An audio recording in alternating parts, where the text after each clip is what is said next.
passion to make the right decisions for all that are involved. And also on this day, we lift up all of our Fremont County employees, that you would be with them and watch over them and guide them in all that they do this day and in the days to come. And all these prayers we send to you in Christ's name. Amen. Amen. I pledge allegiance to the flag of the United States of America and to the republic for which it stands, one nation under God, indivisible, with liberty and justice for all. Thank you, Joe. Can we have roll call, please? Commissioner Bell. Present.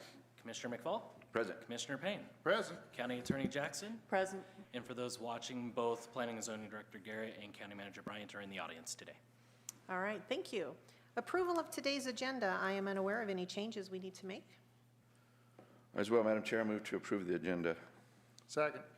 It has been moved and seconded to approve today's agenda as presented. Further discussion? Roll call.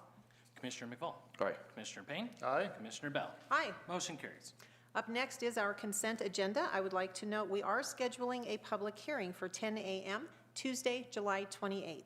This public hearing will be a temporary use permit for Skyline Mennonite Church for a benefit auction to allow a one-day event to be held at 155 Shoup Drive on October 3rd. Food and drinks will be provided at the event. This is the third request for the TUP. And I would just like to note that this event will take place with all regulations in place for COVID-19 at that time. So if you're interested in that, we are scheduling that public hearing today. With that, Madam Chair, I move to approve the consent agenda. Second. It has been moved and seconded to approve today's consent agenda. Further discussion? Roll call. Commissioner Payne. Aye. Commissioner McFall. Aye. Commissioner Bell. Aye. Motion carries. Thank you, Justin. Administrative and informational topics are up next, and we were going to start this morning with County Manager Sunny Bryant with her County Manager report, followed by a sales and use tax report. Good morning, Sunny. Good morning. Good morning. Okay, so I'll start with the County Manager report. So a couple of updates. We had a kickoff meeting for the hazardous mitigation plan on Thursday, June 18th. And so this plan is intended to identify, assess, and reduce the long-term risks to life and property for hazard events. And so this is a county-wide plan. It includes the municipalities and towns. So we're going through the process involving special districts and everybody trying to get the input for this plan. So over the next few months, we'll be working very intensely on this. Our current plan actually expires in August. And so with all of the COVID, and we actually put this out to bid, and at that point did not receive any bids. And so that's delayed the progress as well. And so we're moving along quickly, hoping to get this finished this year. And then the next item over the next few months, we'll be preparing over the next few weeks, we'll prepare our mid-year budget. And so we'll be looking at all of the numbers through June. And I'll go into the sales tax numbers here in a little bit, but this will give us a really good indication if there are any changes that we need to make for 2020, and then it's also kind of how we start our 2021 budget process. So it's kind of hard to believe that we're halfway through the year. We'll fully kick off our 2021 budget process the end of July, 1st of August. So this year has flown by, and we are quickly getting all of this information pulled together. And the last item, and we'll go over a little more later on in the agenda, but we are finalizing the CARES Act agreements for the cities and towns. And so we'll get those submitted to DOLA over the next few days and actually start that process for that. So that's all I have for the manager's report. Thank you. So going into the sales tax report, the retail sales tax through April. So in April, the sales tax came in at $544,964, which is up $90,880 from April of last year. And year to date, we are up $286,956 from last year. And so unfortunately, with the COVID closures, our local retail stores did not see the benefits that we are seeing from these collections. These are mostly coming from the larger stores and online shopping. And so, but as far as the county's financial perspective goes, we're seeing an increase in the sales tax collections. So the auto use tax collections, as Clerk Grantham has indicated in the past, so in the month of May, the collections came in at $73,072, which is $34,821 below May of last year. Year to date, we are down $90,803. The construction use tax collection through May, it came in at $17,950. But year to date, we're actually up $18,631. And I've talked to Wyatt Sanders, he's our building official, and he said that they are just scrambling to keep up. There's a lot of new permits that are being issued, a lot of development that's happening throughout the county. The lodging tax in the month of April came in at $9,088. So year to date, at this point, we're only down $127, but this is one we're keeping a very close eye on. We've already had conversations with the Tourism Council just to ensure that they're responding quickly. They've already made adjustments to their budget, anticipating that the lodging tax will actually be under-collected this year, just with people not traveling as much. So we'll see what the next couple months bring for that. And then on the sheriff's 1% retail sales tax, so in the month of April, they received $363,309, which is up $60,568, and year to date, it's up $191,304. The sheriff auto use tax collections came in at $48,750, and year to date, that's down $60,535. And then the sheriff construction use tax in May came in at $11,967, and year to date that is up $12,342. So that is all I have for today. I just have a comment, Sunny. I want to say thank you for the separate reports that you always give for the sheriff's taxes and all of those revenues, specifically the retail sales tax that the community did vote in a few years ago. I think it's really important to be able to show members of the public how much money is being brought in by that and how effortlessly it's able to slide into the sheriff's budget, and to be able to show that those funds actually are being kept separate and that everything we are collecting for the sheriff is actually going to the sheriff. So I just wanted to say thank you for that. And I'll probably go more into the weeds than anybody cares to know, but the regulations actually don't require that the sheriff is broke out separate from general fund. And so in our audit, and for those purposes, the sheriff is actually, with a few other funds, are combined into the general fund for our audit report. So if you go in and pull up our audit, those numbers are included. But internally, in our accounting system, we actually have all of those funds broke out. So we can see at any given time how much money is collected, how much money is spent. Those individual funds maintain their fund balance. So it truly is broke out completely separate internally. And like I said, that's actually not required based on the standards that we follow. And so we do, I commend our entire department. They're very diligent in tracking that. The sheriff's office codes everything that comes in just so we can truly maintain that separation. So, Thank you. thank you. Gentlemen, anything this morning? No? Yeah, I've got some good news here. The Upper Arkansas Area Council of Governments and the Recycle Program is having a recycling event. It is this Saturday, the 27th.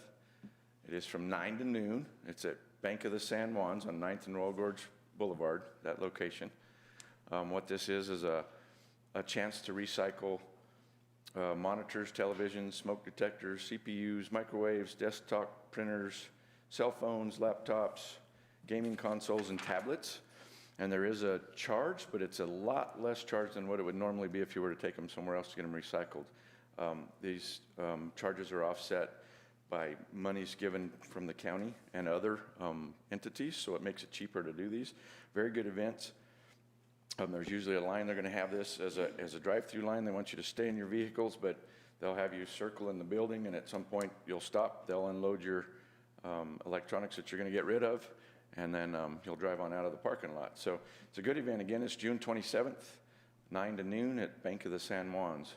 So if you have a big load, try to be there early.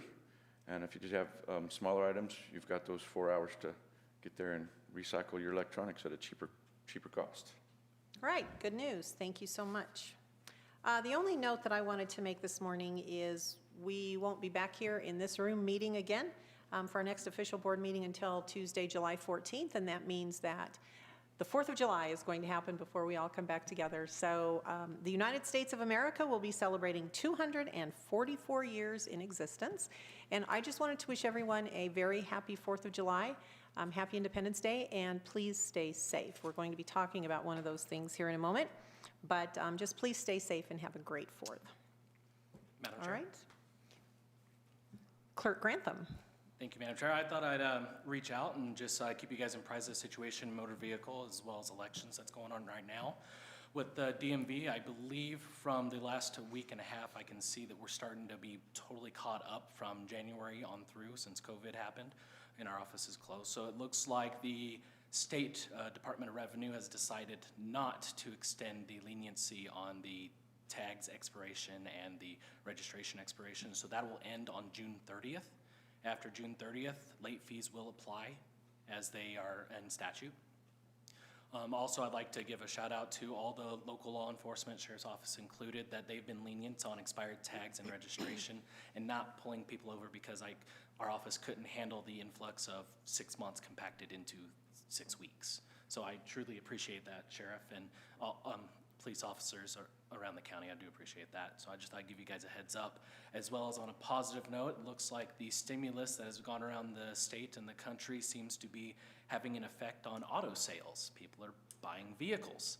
So as the registration comes up and tags come up, see a little bit of an uptrend there as well for the county across the state. As for elections, yesterday was the last day to update your mail for our addresses for mailing out ballots, so we will no longer be mailing out ballots per state law. So if you need a renewal ballot, you mark the wrong thing on your ballot, or you just want to vote, the VSPC is open 9 to 5. Tuesday obviously was open yesterday through Friday 9 to 5, Saturday 9 to 1, next week Monday 9 to 5, and election day 7 to 7.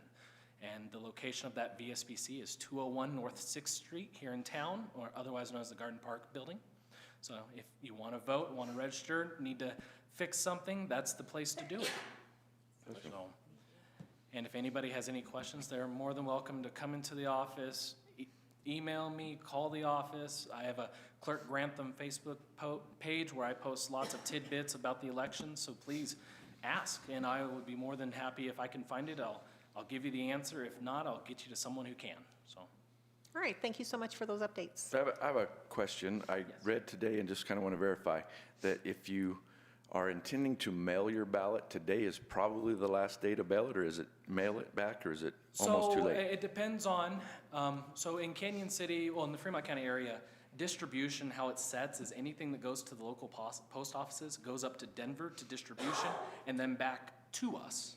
So whatever time frame that they may be, I would be highly suggesting drop your ballot in a ballot box rather than mail it, because we have to have them in our office before 7 o'clock on election night. So I would encourage people to just drop them off in Penrose or Cotopaxi. There's 24-hour drop boxes at the schools. Inside Florence City Hall, there's a drop-off box and during their business hours, and we also have a 24-hour box here. And the VSBC you can drop it at. So we have multiple locations you can get us your ballot. But I would be encouraging people at this point, probably drop it off somewhere instead of putting it in the mail. Perfect, thank you. All right, thank you so much. Do we have any citizens in our audience this morning who would like to address this board on a matter not scheduled on today's agenda?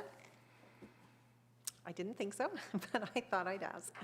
All right, moving on, we have no old business for consideration today. We'll jump right into new business. Item number 1 is a collaboration agreement regarding disbursement of Coronavirus Aid, Relief, and Economic Security Act funds to county and municipalities. And we're going to turn to Sunny Bryant, our county manager, for an explanation.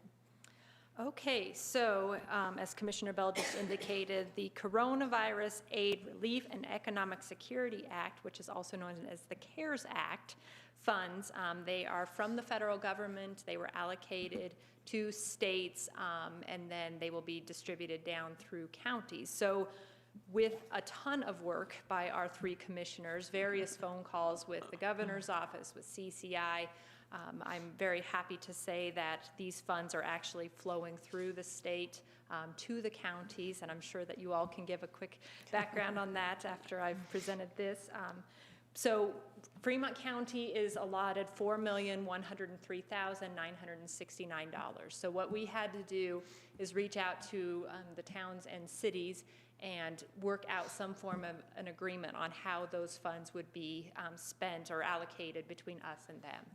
And so Fremont County will receive 55% of those funds, and then the other 45% will be split between Brookside, the city of Canyon City, Coal Creek, the city of Florence, Rockville, and Williamsburg. And so it's based on population. We've worked all of that information out. So each entity has to approve this agreement, sign this agreement, and submit it to the Department of Local Affairs, who's actually managing these funds. And all of that has to be done by July 7th in order for any of us to actually receive these funds.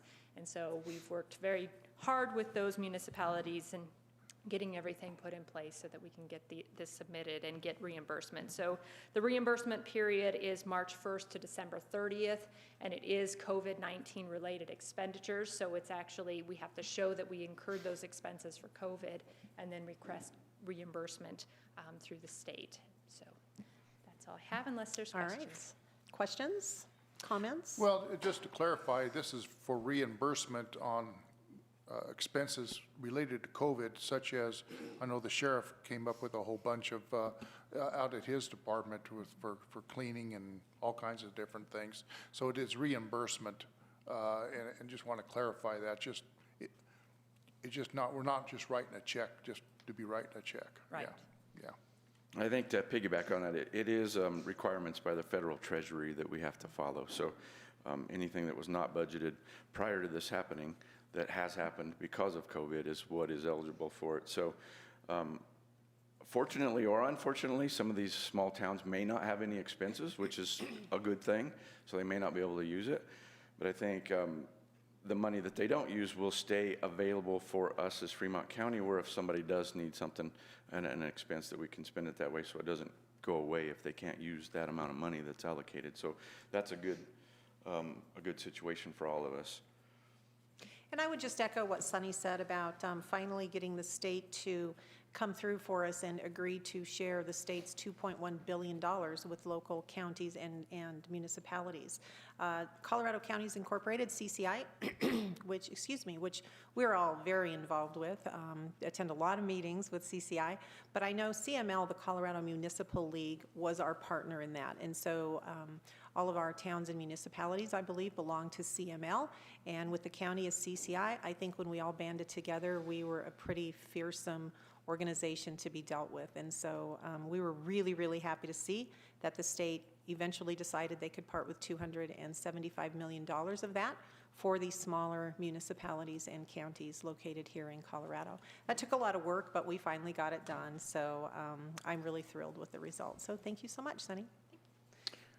Ready for a motion, Madam Chair? I believe so. I would move to approve the collaboration agreement regarding disbursement of the Corona Aid, Relief, and Economic Securities Act funds, or known as CARES, to counties and municipalities. Second.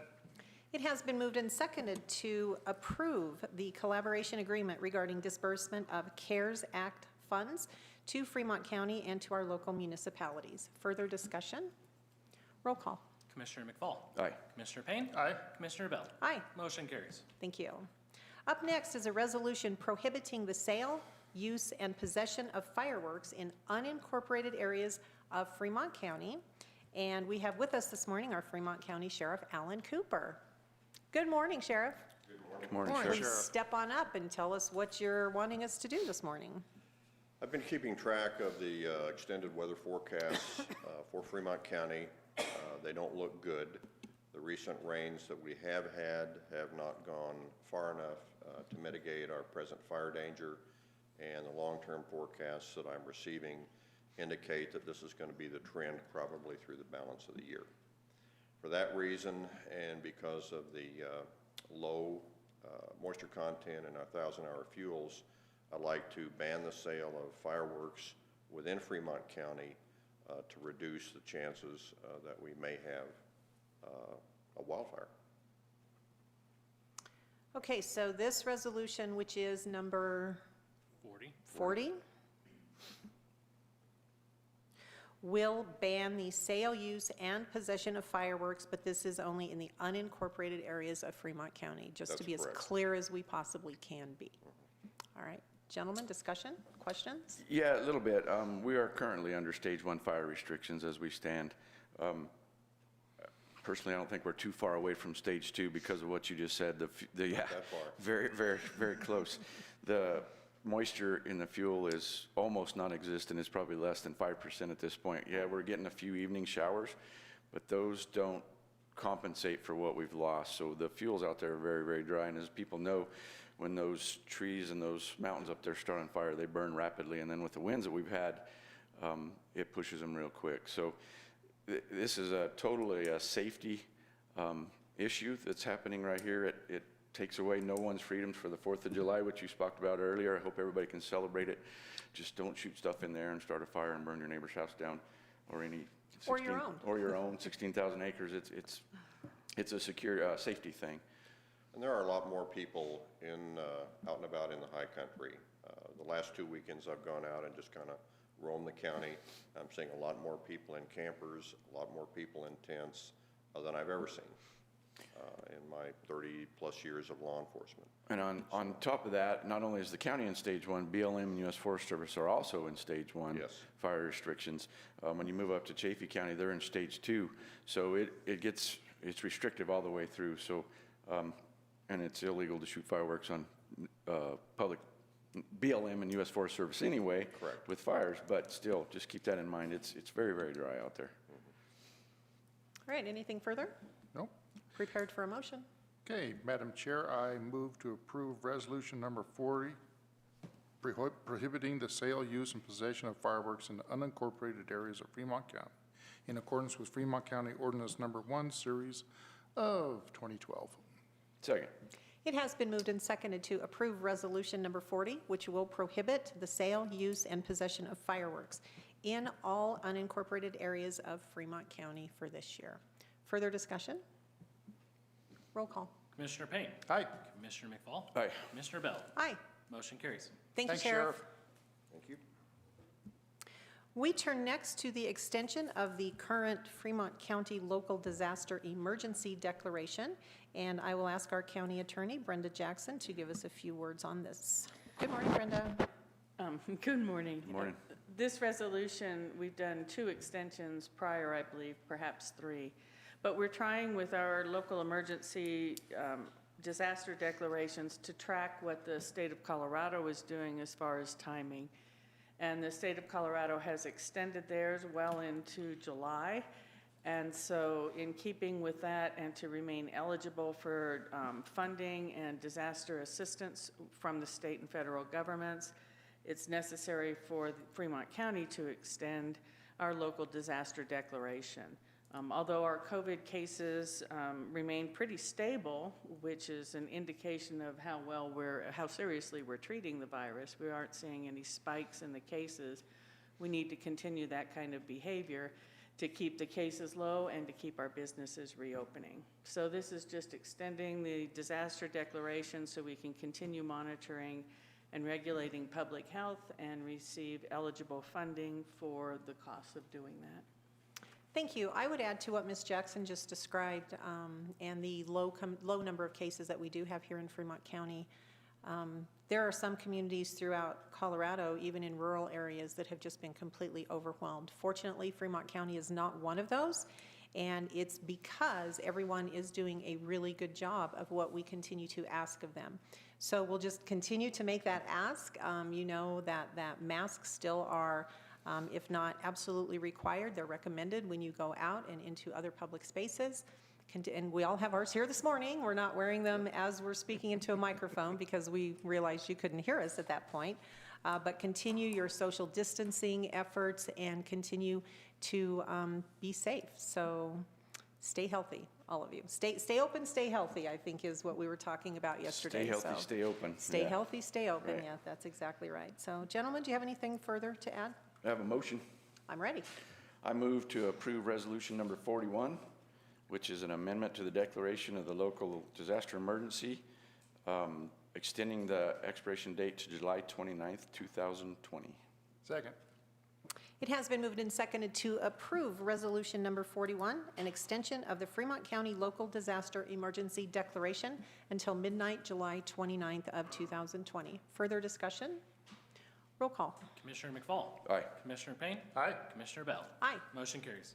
Up next, we have the reappointment of Larry Brown and Dan Brixey to the Fremont County Board of Appeals with terms expiring August 1st of 2023. We do have letters from both gentlemen who currently are serving on this board. They're asking for an extension of that service. I believe they've done a fine job for us, and I'm ready for a motion. Yeah, there's not much to add to that. They have done a fine job. So I move to reappoint Larry Brown and Dan Brixey to the Fremont County Board of Appeals with terms expiring August 1st, 2023.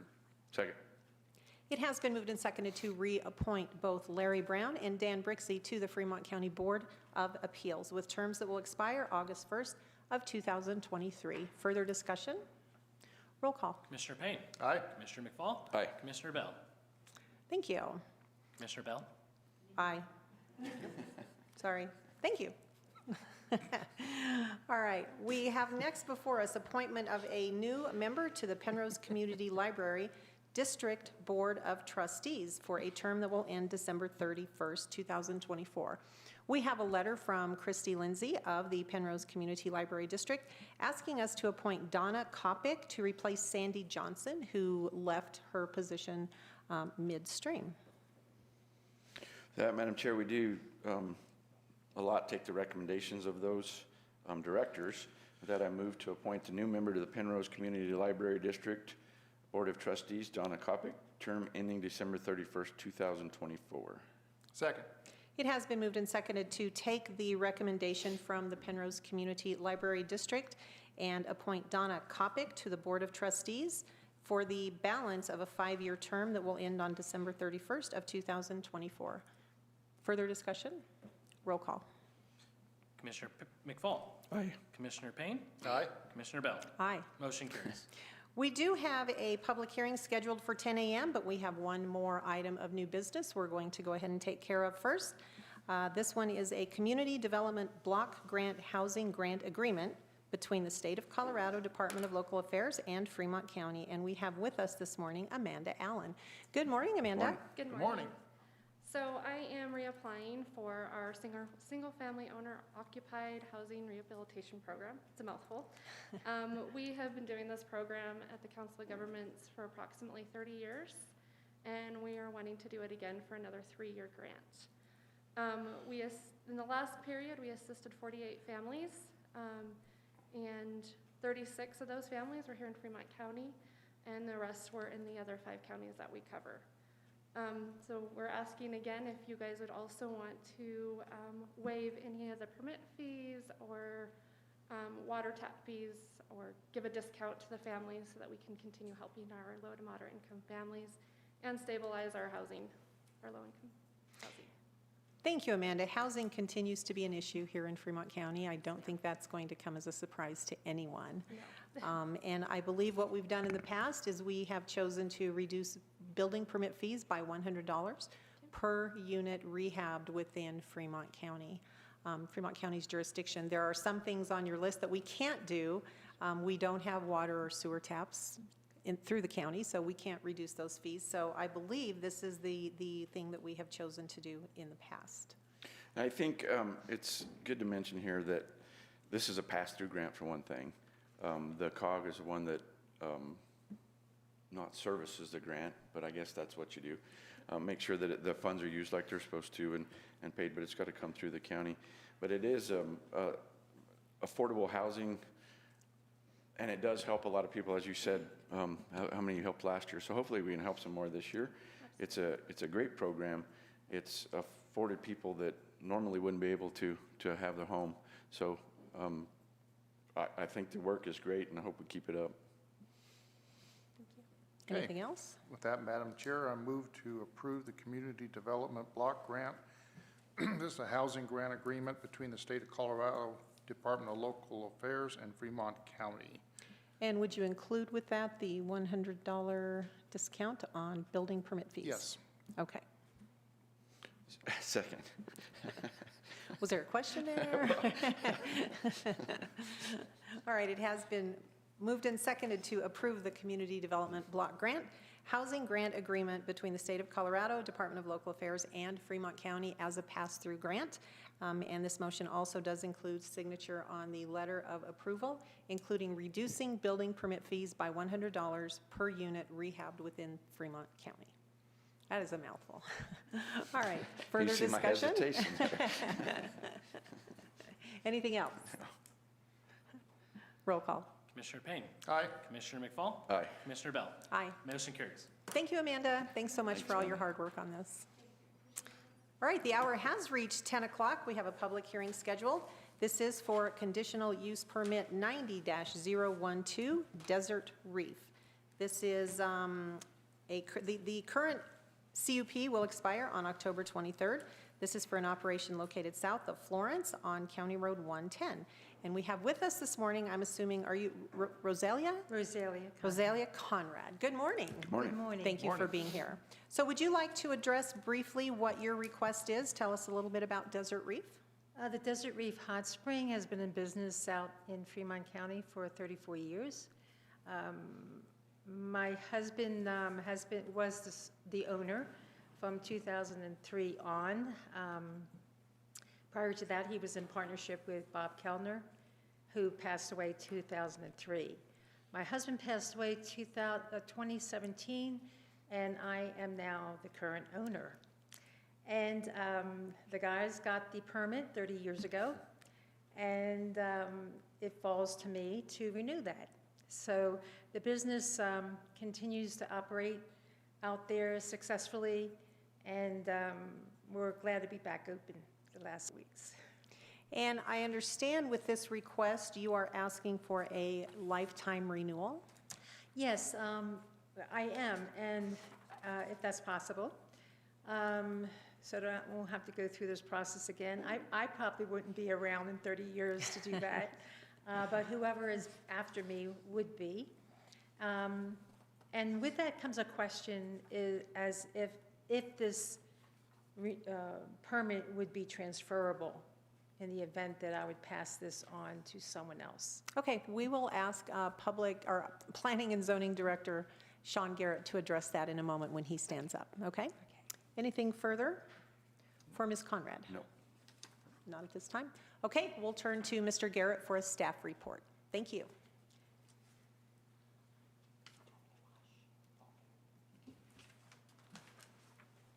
Good morning, Sean. Good morning. Morning.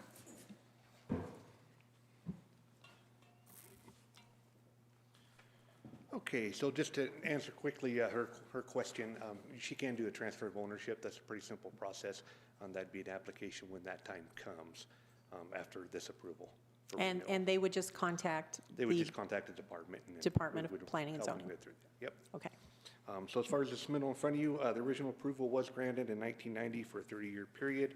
There's been no issues or violations associated with the use, and the department recommends approval for the request of life of use.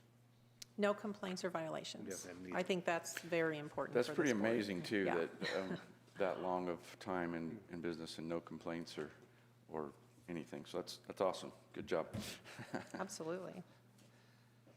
I also would note hours of operation are Tuesday through Sunday, 10 a.m. to 10 p.m., with Tuesday, Thursday, and Sunday evenings reserved for small private events as scheduled. Closed on Monday for pool cleaning and maintenance work. Okay, this is a public hearing. I will open this now for any public comment. Anyone? All right, seeing none, we will close this public hearing. And I will ask my fellow commissioners if you have further questions, comments, follow-up before we take a motion. So there's no contingency items or waiver request either? Okay. No? No, everything's been Yeah, addressed. pretty straightforward. With that, Madam Chair, I'd move to approve the request for the conditional use permit 90-012 for Desert Reef. It is a request for approval for life of use. I guess I'll add life of use to that motion. All right. Second. It has been moved and seconded to approve CUP 90-012 for Desert Reef for the life of use. This is for the operation located south of Florence on County Road 110. Is there further discussion? Roll call. Commissioner McFall. Aye. Commissioner Payne. Aye. Commissioner Bell. Aye. Motion carries. All right, thank you. Thanks for being here this morning, Ms. Conrad. All right, with there being no further items to come